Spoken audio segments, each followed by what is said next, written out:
بسم اللہ الرحمن الرحیم۔ میں صداقت مغل کشمیری حاضر خدمت ہوں۔ سب سے پہلے تو خوشائن بات یہ ہے کہ رانا شمیم صاحب جو سابق چیف جسٹس ہیں گلگت بلتستان کے، انہوں نے کل جو اسلام آباد ہائی کورٹ میں اسٹیٹمنٹ دی اور انہوں نے یہ کہا کہ گلگت بلتستان جو ہے یہ پاکستان کی حدود سے باہر ہے۔ یہ خوشائن بات اس لیے ہے کہ ریاست کا مہارت یافتہ طبقہ بھی جو ہے، میں سمجھتا ہوں کہ اس وقت تو وہ اسٹیٹمنٹیں دے رہا ہے، وہ اس قسم کے بیانات جو ہیں ان کی طرف سے آنا یہ خوشائن ہے ریاست کے لوگوں کے لیے اور ہماری تاریخ آزادی کے لیے، اور گلگت بلتستان کے لوگوں کو بالخصوص میرے خیال سے رانا شمیم صاحب کے بیان کو جو ہے سیکنڈ کرنا چاہیے اور ان کو دیکھنا چاہیے کہ ایک چیف جسٹس جو ہے وہ یہ بات کہہ رہا ہے، تو جو لوگ وہاں سے چیخ چیخ کے اسلام آباد کو پکار رہے ہیں اور اسلام آباد کو اپنا نجات دہندہ سمجھتے ہوئے یہ کہتے ہیں کہ ہمیں صوبہ بنا لو، تو ان کو اب میرے خیال سے یہ خاموش ہو کر اپنی روش تبدیل کرنی چاہیے۔ اور دوسری جو میں آج آپ دوستوں سے گزارش کرنی چاہتا ہوں کہ آج ہم نے سوشل میڈیا پہ آزاد حکومت ریاست جموں کشمیر کے ایک سیکٹری کا ایک نوٹیفیکیشن جو ہے وہ دیکھا ہے، جس میں 7 لوگوں کو جو ہے اپائنٹ کیا گیا ہے جو نوکریاں میرے خیال ہیلتھ میں ان کی جو ہے وہ زیادہ ہیں، جس میں ٹوبہ ٹیک سنگھ کے، ننکانہ صاحب کے،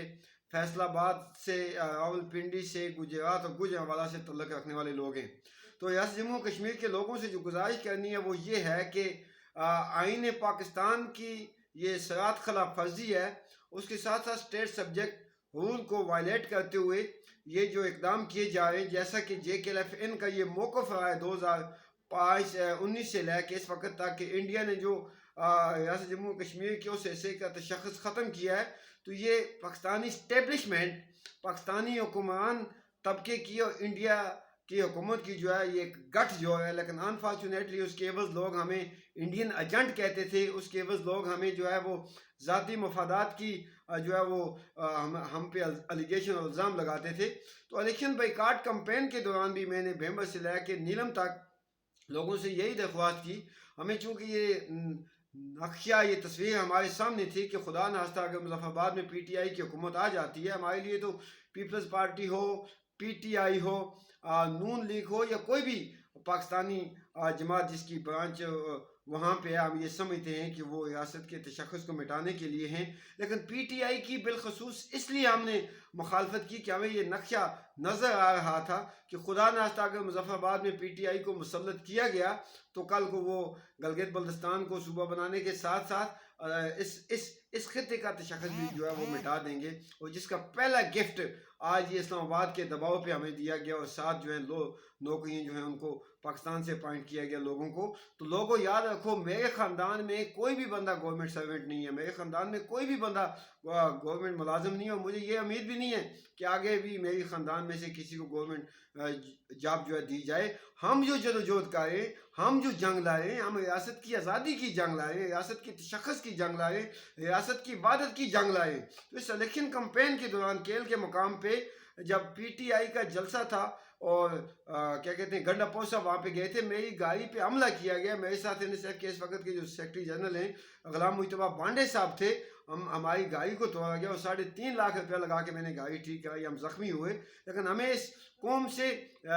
نہ تو کوئی تغمہ لینا ہے اور نہ ہم کسی چیز کے کیا کہتے ہیں اپنا وفادار ہیں۔ ہم یہ کہتے ہیں کہ یہ ملک ہمارا ہے، اس کے تشخص کی حفاظت ہم نے کرنی ہے، آنے والے نسلوں کے مستقبل کی حفاظت ہم نے کرنی ہے۔ اگر آج ان 7 لوگوں کو ریاست کشمیر میں داخل ہونے دیا گیا تو خدا کی قسم کل ہماری نسلیں، ہماری آنے والی نسلیں نالا لے کے گندے نالے میں جو ہے وہ جھگیاں بنا کے بیٹھیں گی۔ اس لیے ہم نہ تو مملکت پاکستان کے خلاف ہیں، نہ ہم پاکستان کی سلامتی کے خلاف ہیں، نہ ہم پاکستانی عوام کے خلاف ہیں، لیکن ہم یہ سمجھتے ہیں کہ ریاست جموں کشمیر جو ہے عالمی قوانین کے تناظر میں، آئین پاکستان کی روشنی میں ایک متنازع خطہ ہے۔ ہم تو پہلے سے یہ کہتے آئے ہیں کہ کیا آزاد کشمیر کے اندر کوئی ایک ایسا بندہ نہیں ہے جس کو چیف سیکرٹری اپائنٹ کیا جائے، جس کو IG اپائنٹ کیا جائے، یا لینڈ افسران جو یہاں سے جاتے ہیں، لیکن اس پہ بھی لوگ ہمارے اپنے لوگ، ستم تو یہ کہ ہمارے اپنے لوگ ہماری باتوں پہ توجہ دینے کے بجائے ہمارا مذاق اڑاتے ہیں۔ اور آج اگر یہ جو نوٹیفیکیشن آج ہم نے دیکھا تو کل آپ کو بیلدار کی نوکری بھی نہیں ملے گی، کل آپ کو چوکیدار کی نوکری بھی نہیں ملے گی، اور کل آپ کی حیثیت جو ہے وہ ایک قیدی کی حیثیت ہو جائے گی۔ تو اس لیے میں گزارش